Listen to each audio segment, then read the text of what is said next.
Hi guys! Welcome to my channel. Ako pala si Kit. And today, tuturuan ko kayo ng quotient rule and paano siya i-apply. So first of all is yung formula muna ng quotient rule, which is the derivative of u over b is equals to b times the derivative of u minus u times the derivative of b over b raised to 2. Okay, so may problem po tayo dito. So, pwede natin i-try.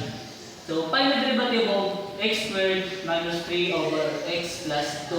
So, didalhin po muna natin manina the derivative of x squared minus 3 over x plus 2 is equals to, hanapin po muna natin yung mga derivative na. So, yung sa taas po is yung natin at yung sa baba po is yung d. So,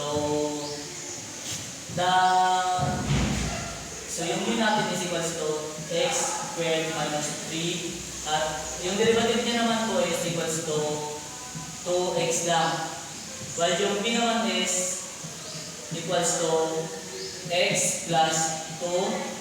So, ang derivative niya is equals to 1 lang.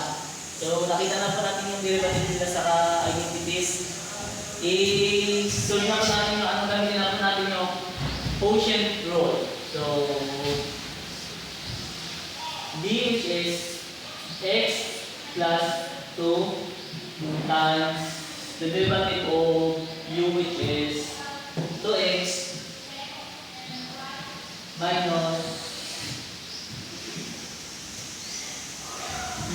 minus u which is x squared minus 3 times the derivative of b which is 1 to 1.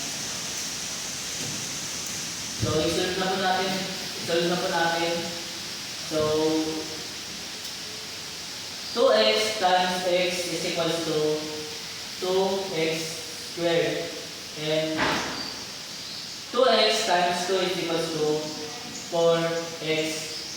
Tapos dito naman tayo sa dalawa which is 1 times x squared is equals to x squared. And 1 times negative 3 is equals to negative 3. Times naman po natin sila sa minus. So, minus times x squared is equals to negative x and minus times negative 3 is equals to positive 3. So, combine na i-times na lang po natin. So, may dalawa pong x squared dito. So, may 1 po yan. So, magiging x squared na lang siya. And 4x plus 3.